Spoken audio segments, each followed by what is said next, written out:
Donc avec Sébastien, on va vous présenter les résultats. Une étude qui a démarré fin 2017 avec les financements de l'ENIM et de la région Bretagne, qui concerne les risques professionnels à bord des navires qui pratiquent les métiers du casier et de la nasse.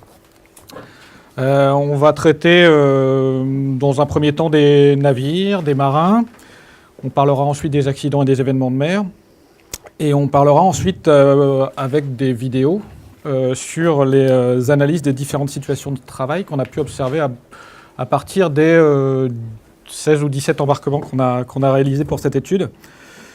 Et on terminera par les risques majeurs que sont la chute à la mer proprement parlée et le risque d'être entraîné par l'engin de pêche. Et les moyens de prévention, bien entendu. Alors, comme l'a rappelé précédemment Lucas lors de sa présentation, il y a tout d'abord un constat statistique qui est que la mortalité d'origine professionnelle enregistrée à la pêche ces dernières années a montré qu'un des risques majeurs de l'activité de pêche à bord des casieurs, ça demeure la chute à la mer. Alors ce que Lucas nous a dit, c'est que parmi les décès consécutifs à une chute à la mer, il y a une proportion importante qui survient à bord des navires de pêche de moins de 12 mètres qui pratiquent les arts dormants, et en particulier le casier et la nasse. C'est ce que reprend ici la slide, genre de navigation petite pêche, des moins de 12 mètres, avec une occupation du blessé, embarquement-débarquement, essentiellement pour nous au filage de l'engin de pêche, avec des métiers plutôt ciblés, donc casier nasse notamment. Donc l'étude qu'on a menée vise à produire des préconisations nécessaires à la réalisation d'outils de prévention des risques qui existent à bord des casiers.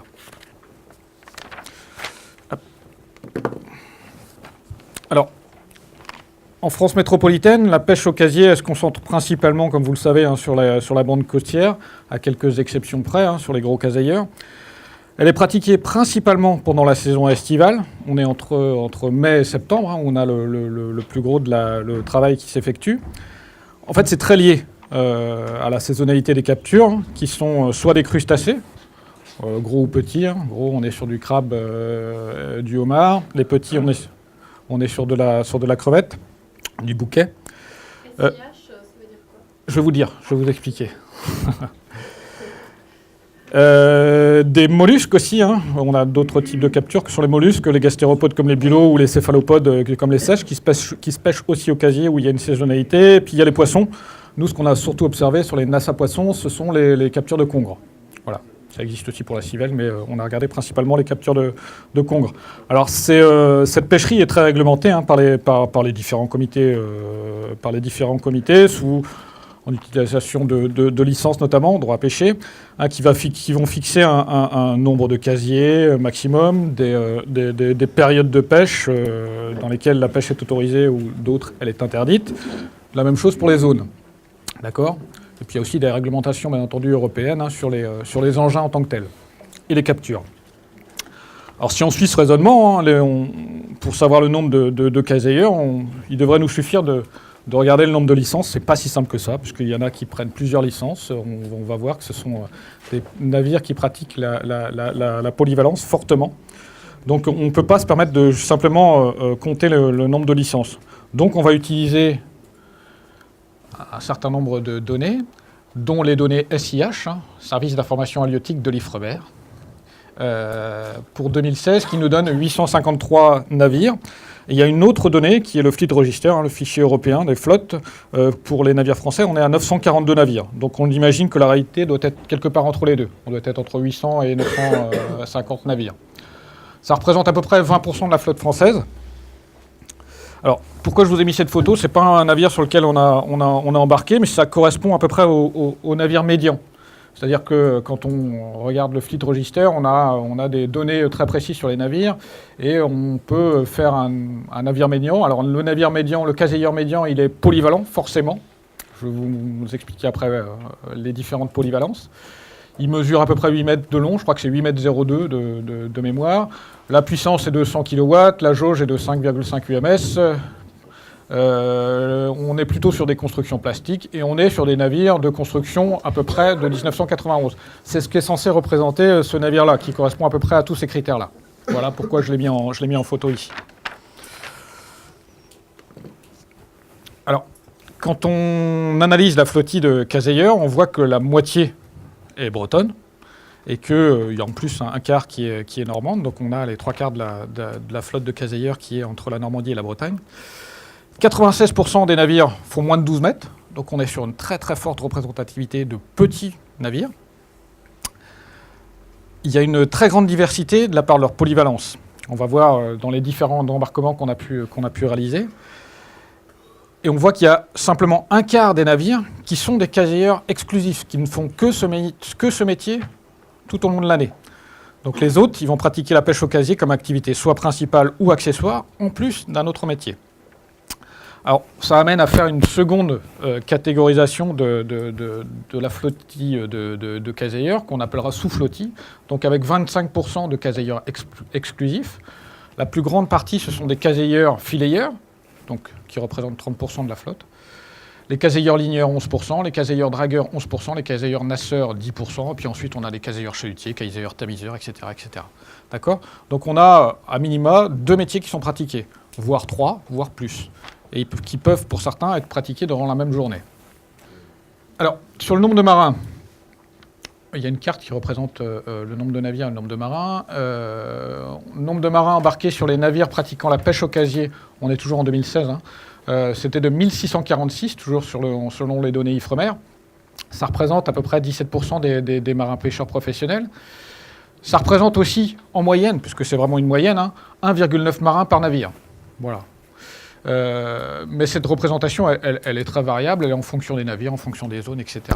Donc, ce que je vous ai représenté ici, alors c'est la Bretagne est coupée en deux, puisqu'elle est en partie en Manche et en partie en Atlantique. On a sur le secteur de la Manche, mer du Nord, 1100 et quelques marins pour un peu moins de 500 navires. Pour l'Atlantique, on a un peu plus de 400 marins pour pratiquement 300 navires. Et en Méditerranée, on est sur des navires plus petits, on est sur 114 marins pour à peu près 90 navires. En ce qui concerne les événements de mer, entre 2010 et 2018, on a recensé 40 événements de mer qui impliquaient des Caseilleurs. Sur ces 40 événements de mer, on a 22 d'entre eux qui concernent des événements de navires. Je ne reviendrai pas là-dessus. Cédric en a expliqué très clairement ce qu'étaient les événements de navires et les événements de personnes. Donc 40 événements de navires et 18 sont des événements de personnes. Donc des accidents du travail maritime à proprement dit. Donc les images de droite là qu'on peut voir, ce sont des cas un peu représentatifs des différents événements de personnes sur les Caseilleurs. En haut, c'est par exemple le Flipper 3, où je crois que c'était en 2015. On a eu un marin qui a été happé par une filière de casier au filage. Résultat, un pied arraché. En bas, on a l'île d'Air. Lui, c'était en 2014, c'était décès d'un marin entraîné par-dessus bord lors du filage d'une nasse. On les voit à la reconstitution, là, c'est une photo du BE mer. Et puis au milieu, c'est les Sterrenmore, c'est pas un événement de personnes, là, c'est un événement de mer, événement de navire, pardon. Là, c'était en 2016, voie d'eau dans la cale qui provenait d'une fissure du vivier. Voilà. Donc sur les 40 événements de mer, ces 40 événements de mer ont engendré 10 décès, dont 7 qui font suite à des événements de personnes. Et sur ces 7, il y en a 6 qui sont consécutifs à une chute à la mer. Donc il n'y en a qu'un qui est différent. Donc ce qui nous amène aux conclusions suivantes. Comparée à celle du secteur des pêches maritimes, la mortalité suite à une chute à la mer pour le métier du casier est surreprésentée. Et puis, deuxième conclusion, l'engagement dans l'engin de pêche au filage des filières de casier et donc la traction par-dessus bord du marin est à l'origine de presque la moitié des chutes par-dessus bord. Alors, pareil, on a fait aussi, pour chaque étude c'est le cas, on fait une analyse des questionnaires sur les circonstances des accidents du travail maritime. Ici on a travaillé sur la période 2008-2017 et ça fait apparaître un certain nombre de spécificités. Les accidents sont proportionnellement plus graves qu'à la pêche en général. On est sur des 82% d'arrêt de travail pour le casier, alors qu'à la pêche en général, on est sur du 75% à peu près. Voilà. Ils se produisent principalement lorsque le navire est en pêche. Ensuite, il y a trois conclusions qui sont très importantes. Quelle que soit la taille du navire, la proportion d'accidents lors des phases de virage et de filage est nettement plus importante qu'à la pêche en général. Ensuite, la proportion des chutes par-dessus bord et ça c'est très significatif, est 2 fois plus importante qu'à la pêche en général. On a ensuite la moitié des chutes par-dessus bord qui ont lieu lors d'une phase de travail, qui est la phase de filage. Donc au cours de l'étude, on a réalisé 17 embarquements exactement sur les façades de la mer du Nord, de la Manche et de l'Atlantique. On a eu quelques difficultés, vous voyez, il n'y a pas beaucoup de points rouges en Méditerranée. On a eu quelques difficultés, moi je voulais embarquer au pot à poule, ça n'a pas pu se faire, enfin voilà. Donc on a embarqué sur des navires aux caractéristiques très particulières. Ici, on est sur le Cap Nord, c'est un navire en solitaire, moins de 10 mètres, très récent, une mono-activité. Ici, on est sur le Majoli, là, on est sur 2 marins. Il fait 5 métiers, ce bateau-là. Donc voilà, très, très polyvalent. C'est un bateau qui a été transformé plusieurs fois. Il avait un moteur hors bord, il est passé inboard, enfin voilà. Ici, on est sur un petit caseilleur qui pratique la pêche à la crevette. On a 2 marins. C'est un vieux bateau, très bien entretenu. Ici, on est sur un autre bateau qui s'appelle le Yeti. On a 4 marins. C'est une pêche très accessoire puisque c'est la pêche à la nasse. On est du côté d'Arcachon ici. Enfin voilà. On est vraiment sur des bateaux très différents. Ici, on est sur un gros bateau, plutôt gros bateau, 18 mètres. Ouais, il y a le 2490 aussi de la Scapèche, mais voilà. Ouais, le plus gros en bulot. T'as raison. Donc là, on est sur une mono-activité. On est sur 5 marins. Le Bacchus, un vieux bateau, du côté de Becmeil, passerelle arrière, on verra, c'est assez caractéristique des vieux bateaux. Enfin là, on est... voilà.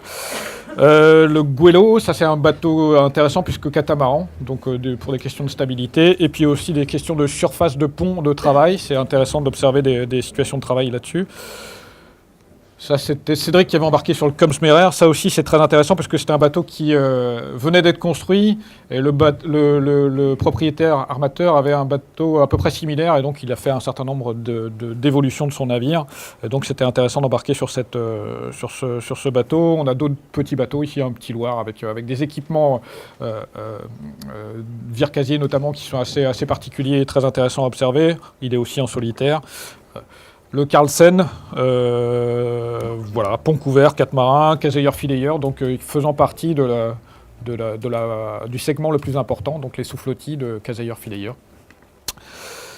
Et puis ça allait jusqu'au tout petit comme celui-là, le Doris, c'est un Doris, pardon, il s'appelle le Neptune, qui est très particulier de ce qu'on peut trouver en Normandie, bateau non ponté, voilà.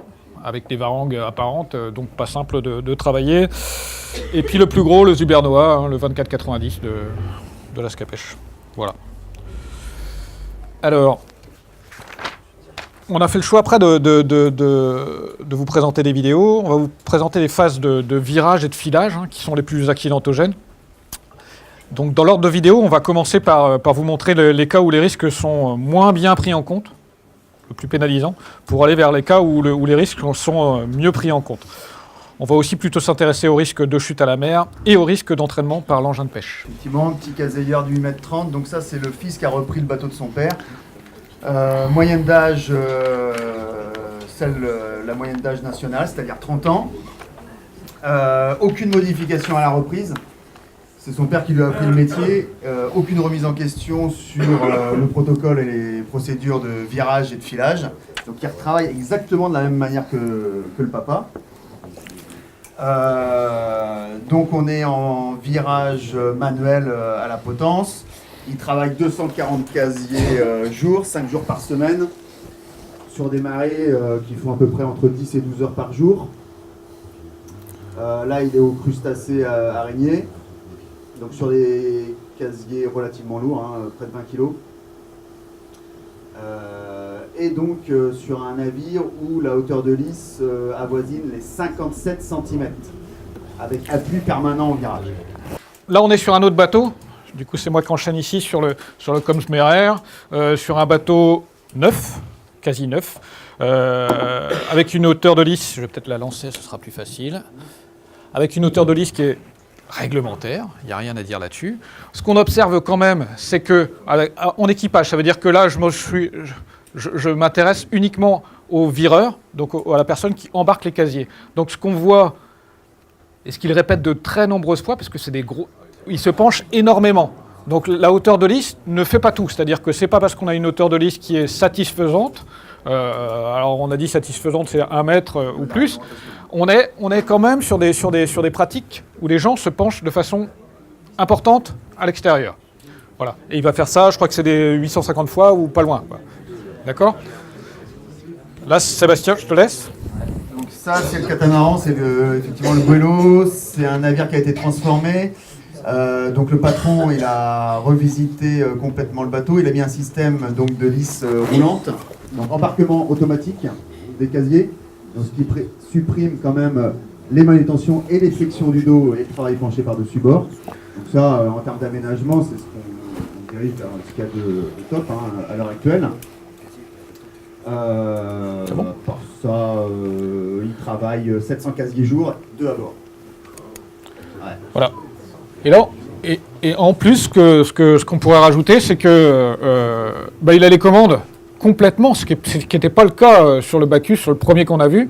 Il peut intervenir et sur le treuil, en accélérant ou en stoppant, hein, ou en variant la vitesse, alors que sur le Bacchus, il peut faire avant-arrière position neutre, mais il ne peut pas non plus intervenir sur le bateau, sur la barre, etc. Ouais, j'ai pas dit, oui, effectivement, il n'y a pas de double commande au poste. Voilà, donc là on voit vraiment bien étudié pour ça. Donc en termes de manutention et de prévention à la chute à la mer, on est pas mal. Voilà pour les phases de virage. On va maintenant s'intéresser aux phases de filage, où là il y a un risque, et c'est ce qu'on a vu, hein, très important d'être entraîné par l'engin de pêche. Donc on va partir du plus pénalisant en termes de risque, hein, vers... Ça c'est le Doris. Voilà. Ça c'est le Doris, donc mise à l'eau, tracteur remorque. 3 hommes d'équipage. Et là, attention, les 31 casiers vont être filés en l'espace de 2 minutes, pavillon, gueuse comprise. Donc là il y a la gueuse, ouais. Voilà. Donc là, avec ligne mère dans les pieds, bras de casier également dans les pieds.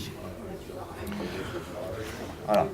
Donc là, on est à peu près un casier toutes les 2 secondes et demie. Hein. Ça va vite. Bon, les VFI, les équipements de protection contre les risques de noyade aussi. Alors, en plus, oui, comme ils sont au Doris, mise à l'eau, remorque, ils travaillent avec des waders. Donc là, on est sur des casiers qui sont moins lourds hein, quand même, hein, qui font à peine 10 kg. Mais bon, non, mais je le précise parce qu'on a l'impression qu'ils font 500 grammes là. Bon, c'est un travail, c'est pas du monométier là, hein. C'est travail d'appoint, c'est quelqu'un qui fait de la vente directe. Pour son étal, il veut du bulot, histoire de compléter. Alors, donc il fait pas que ça. Le risque il est évident, hein, on le voit clairement. Alors là, on est sur le Carsen, dans le nord de la France, 4 hommes d'équipage. Alors là, un aménagement particulier, le filage se fait au même endroit que le virage, avec le tas d'orin dans les pieds, vous le voyez là, devant le gars qui pousse les casiers. Une transmission qui s'effectue donc de l'arrière vers l'avant. 400 casiers jour, c'est pas très élevé pour les 3 hommes à bord. Par contre, un risque majeur d'entraînement, d'autant plus que ici il n'y a pas de lovage des orins, il y a juste un stockage et un tassement qui s'effectue. Pas de transmission orale du métier, là on voit c'est le jeune hein, que je filme, qui vient d'arriver. Et les 2 anciens considèrent qu'il a à apprendre simplement en regardant les autres travailler. Sauf que c'est un peu plus complexe que ça. Et lors de la marée, notamment, il va louper des tassements d'orins qui va faire qu'au filage, ça va partir en tas. Seb a raison de revenir là-dessus. Hein. C'est des métiers qui demandent une certaine technicité, hein, que ce soit au relevage ou au filage. Et puis on verra, après il y a des habitudes qui se prennent, hein. Notamment le poste du vireur. Il est sur beaucoup de bateaux quand on est sur un virage classique avec un treuil à rouleau ou à bande. On est sur, par exemple, le vireur qui va fréquemment pousser avec le pied le tas d'orins pour l'évacuer. Il ne va pas attendre qu'il y en ait trop. Alors ensuite, on est sur un métier complémentaire. Hein. C'est pas son métier de base, mais c'est pareil, c'est pour compléter l'étal. 50 casiers par filière, généralement une filière stockée maximum, donc ça va à une surface raisonnable de pont. Enfin, on est quand même sur 2 étages hein, de casiers à bulot. Un stockage de la ligne mère partiellement lové sur tribord. Donc celui qui jette est plutôt s'éloigne quand même de cette zone. Ensuite, c'est celui qui prend les casiers en tant que tel, qui va être le plus exposé au niveau des bras. Et on est sur un rythme relativement... on n'est pas sur un rythme élevé. On a près de 4 secondes par casier au filage. Donc, au fur et à mesure que le patron vire la filière, effectivement, il y a un marin dont la tâche est effectivement de stocker, de ranger quand même la ligne mère là, sur tribord. Bon, c'est hyper important. Alors après, je ne rentre pas dans le détail, il y a la longueur des bras qui est importante. Parce que la longueur des bras évite aux marins d'avoir la ligne mère dans les pieds. Bon. Ça c'est sûr. C'est un autre bateau, c'était des filières de casier à crevettes. Donc on vire sur bâbord avant, la passerelle est sur bâbord, hein, et on voit que le filage se fait par l'arrière. Et là, c'est un filage qu'on pourrait appeler, alors je sais pas, c'est pas une rampe, c'est pas véritablement une rampe, c'est le tableau arrière qui est un peu incliné. Le marin intervient quand même, il a son équipement, il intervient quand même pour positionner les casiers. D'accord ? Donc il vient positionner les casiers un par un à un endroit précis de la rampe, et ils partent après tout seul. Mais il intervient quand même sur les casiers. Donc là, il y a aussi un risque. Ce que je vous montre, mais ils partent, et on peut dire qu'ils partent quand même tout seuls ou presque tout seuls. Ce que je vais vous montrer après, on a une phase de travail où là aussi, comme pour le bateau que présentait Sébastien précédemment, on a une préparation du virage qui est effectué. Du filage, pardon, au virage qui est effectué. C'est-à-dire qu'on a une loveuse, donc quand on vient virer, là on est sur la phase de virage, eh bien, l'orin est ramené de l'avant vers l'arrière, pour éviter que le marin ne soit exposé à un risque de coincement et puis du coup d'être entraîné par l'orin. D'accord ? Donc tout ça, ça se fait avec ce type d'équipement. Donc là on est sur le gros casier à bulot, 5 hommes d'équipage, 1000 casiers jour. Des casiers qui pèsent aux environs de 12 kg. On est à peu près à un filage toutes les 3 secondes, ce qui est relativement correct, enfin, ni plus ni moins que d'autres. Par contre, on voit bien que le gars du milieu, c'est celui qui est le plus exposé. Il va venir là, il y a 2 filières de stocker. Donc ils peuvent virer 2 filières et en refiler 2. Ça va vite. Ouais. Pour info, sur ce bateau-là, l'année dernière, il y avait le gars qui est exposé là au milieu. Il y avait une table intermédiaire qui avait été mise en place après mon embarquement. La ligne mère a fait une boucle au niveau de la table. Le gars était assis dessus, il est parti à l'eau comme ça. Voilà. Quand on dit que le risque, il est, voilà, de toute façon, pied en contact, forcément. Avec Laura. Voilà. Donc ça c'est un moins de 10 mètres 500 casiers à bulot, moins de 10 mètres 500 casiers jour, filière de 40, aménagement rampe et aménagement partiellement satisfaisant parce qu'on va voir dans peu de temps que, vous voyez, ça fouette au niveau de la ligne mère et ce fouet là peut... voilà, attention là, paf, tac, voilà, c'est ça.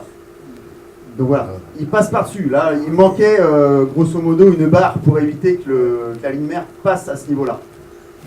C'est pour ça que le patron, il est obligé de se positionner sur l'arrière pour justement parer à ce type d'événement. Mais en se positionnant là, l'intervenant, forcément, il s'expose à une chute à la mer. Donc on voit que ça a été pensé. Alors, pas suffisamment, puisque y a des incidents qui se produisent, et c'est pas la première fois. S'il se positionne là, c'est qu'il y a une raison. Donc, voilà. On va voir ensuite le cas le plus satisfaisant lors des opérations de filage, où là, véritablement, on est sur le Komsmerer, qui était plutôt pénalisant tout à l'heure, on le voyait lors des opérations de virage. Là, il n'y a aucune intervention, aucune. L'arrière est complètement ouvert, les casiers ont été préalablement rangés, convenablement rangés, et ça part à l'eau tout seul. Il n'y a aucune intervention humaine. Aucune intervention de marin, ça veut dire, ce que disait Lucas tout à l'heure, suppression du risque. Voilà. On est dans les principes généraux de prévention et le premier des principes. Ça se peut, et ça s'est produit, des fois il y a des vracs, le patron il arrête. Et puis, on fait arrière, on revire si jamais c'est un gros vrac, et puis on repose la filière convenablement. Voilà. On n'a pas les orins dans les pattes. on l'a vu hein, tant dans nos observations que dans les statistiques et les événements de mer, que la chute à la mer à bord des navires pratiquant la pêche au casier, c'est un danger important. Et il apparaît à différents moments. Alors, il apparaît lors de la phase de virage, on l'a vu, hein, lors de l'embarquement du pavillon et surtout lors du travail du marin au vire-casier, hein, où il va embarquer les gueuses. On l'a pas vu ici, ou les pavillons, mais il va aussi embarquer les différents casiers. Il intervient aussi lors des phases de filage. Le risque de chute peut être alors très important hein, en cas d'entraînement par l'engin de pêche, mais on verra ça dans les slides suivantes. Donc on a vu que le risque de chute par-dessus bord au virage, il provient de la combinaison de plusieurs facteurs. La hauteur du pavois, qui peuvent être très faibles. Hein. Sébastien notait 65, je ne sais plus ce que tu as dit tout à l'heure. 57 le plus bas. 57. Le travail répété avec nous. Ouais, le travail répété avec le haut du corps penché à l'extérieur. Et puis une surface au sol, on ne le voit pas, mais voilà, c'est ce que c'est censé représenter cette diapositive, là, cette image, pardon. La surface au sol qui peut être très glissante, hein, parce que voilà, on remonte, des fois il peut y avoir des algues, il peut y avoir aussi la boîte, l'appât, hein, qui balance, vu qu'il le change à chaque fois, qu'il le balance sur le pont, et il y a des ponts qui ne sont pas traités antidérapants. Alors, il y a évidemment des moyens de prévention qui sont divers. On en a parlé tout à l'heure, hein, l'augmentation de la hauteur de pavois jusqu'à une hauteur satisfaisante. Alors la hauteur satisfaisante, il y a la hauteur réglementaire, 1 mètre, puis la hauteur satisfaisante ou complètement satisfaisante, je sais pas, 1,20 m. Mais on l'a vu qu'avec une même hauteur de pavois, que même avec une hauteur de pavois satisfaisante, ça n'empêche pas les marins de se pencher de façon des fois importante et donc de s'exposer à un risque de chute à la mer. Hein. Donc on estime que c'est une solution évidemment indispensable, mais qui est insuffisante. Alors il y a aussi la mise en place. Et c'est ce qu'on a vu par l'embarquement de Seb, là, qui nous a montré. On a des équipements qui ont été observés à bord de plusieurs navires, des gros et des petits, hein, puisque le 2490 de la Scapèche, il utilise la même chose que sur le tout petit qu'on a vu, le petit Loir. Là. Ce sont ce qu'on appelle des lisses roulantes. Le petit Loir fait 7,40 m. Voilà. Alors c'est à peu près comme ça, hein. C'est pas tout le temps foutu comme ça, mais c'est à peu près comme ça, c'est-à-dire qu'on a un réa hein, qui va tracter la ligne maîtresse, pardon. Et ensuite on a un rouleau métallique qui est monté sur un axe rotatif qu'on va appeler lisse roulante et qui va empêcher le marin de se pencher par-dessus bord, d'accord ? Puisque le casier monte quasi tout seul à bord du navire. Il monte tout seul. Des fois un peu vite, mais voilà, c'est comme ça.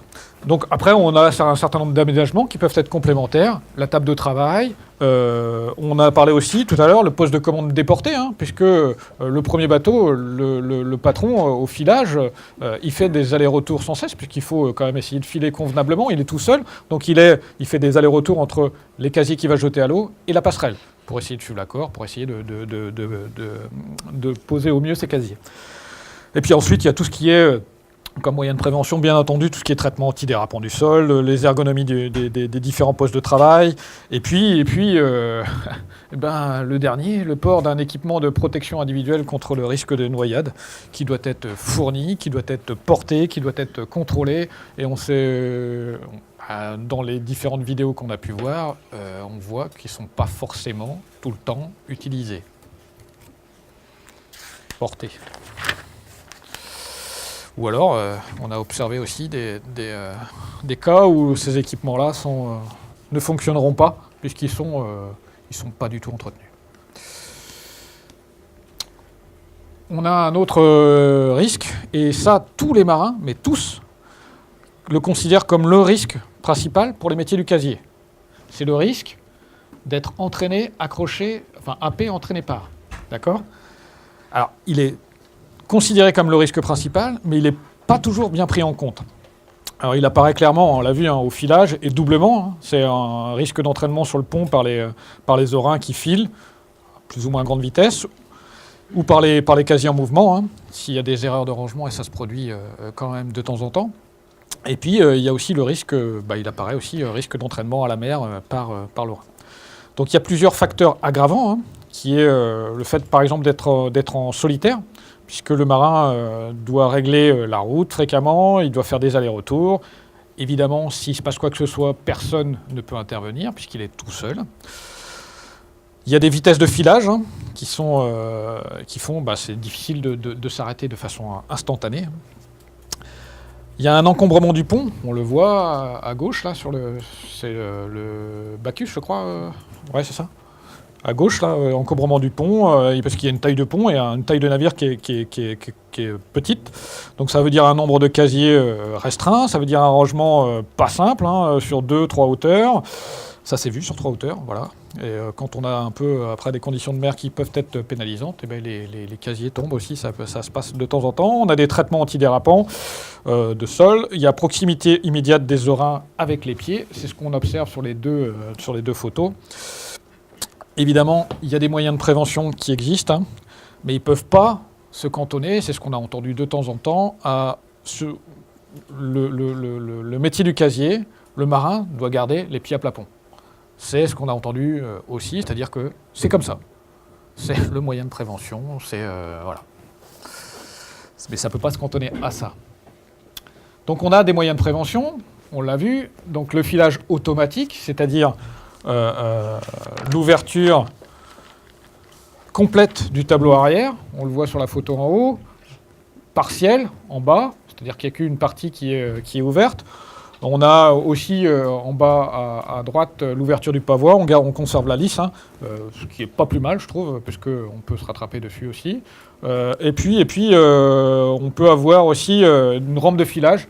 Bon alors celle qu'on a vue elle est un peu mal conçue quand même, mais voilà. Elle est censée faire un filage automatique, sans intervention humaine. Donc on voit, c'est bien nécessaire de prendre en considération les phases de préparation aussi au filage, c'est-à-dire qu'il y a la gueuse à positionner, il y aura le pavillon à passer à l'arrière, etc.